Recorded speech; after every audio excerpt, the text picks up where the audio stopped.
Aisha was a bright and cheerful girl, her laughter as warm as the African sun. She lived with her mother, a woman who loved her more than words could say.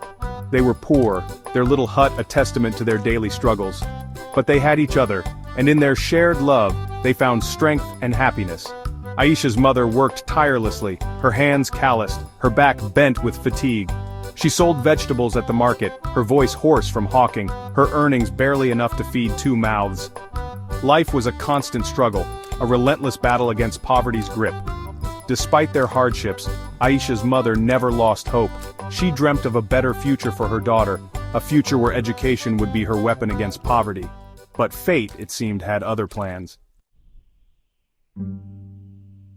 The drought came without warning, leaving withered crops and empty stomachs in its wake. Aisha's mother, her shoulders heavy with despair, realized the harsh truth. She could no longer provide for her precious daughter. With a heart filled with unbearable pain, she made the agonizing decision to send Aisha away. A family in the city, they said, could offer her a better life, a chance at an education. And so, with tears streaming down her face, Aisha bid farewell to her mother, her small hand clutching a worn-out doll, her only solace in a world turned upside down. The city was a whirlwind of unfamiliar sights and sounds. Aisha's foster parents, though wealthy, were cold and distant. They saw her as an extra pair of hands, not a child deserving of love and care. Her chores were endless, her meals meager, her presence barely acknowledged. Aisha missed her mother terribly. At night she would hug her doll tight, tears soaking her pillow as she whispered silent prayers for a reunion. She found solace in her studies, her mind a sanctuary from the indifference that surrounded her. One day, a letter arrived, bearing news that shattered Aisha's fragile world. Her mother, weakened by hunger and illness, had passed away. Grief washed over Aisha, threatening to drown her in its depths.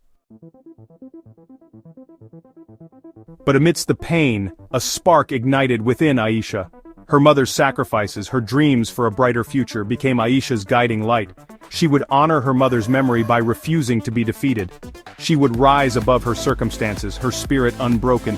Aisha threw herself into her studies, her determination fueled by grief and gratitude. She excelled in her classes, her teachers amazed by her intelligence and resilience. Scholarships paved the way to higher education, each achievement a victory dedicated to her mother's memory. Years later, Aisha stood on a stage, a young woman now, her eyes shining with tears and triumph. She had achieved her dreams, becoming a doctor, her hands now holding the power to heal. As she looked out at the cheering crowd, she knew her mother's spirit was beside her, sharing in her success, her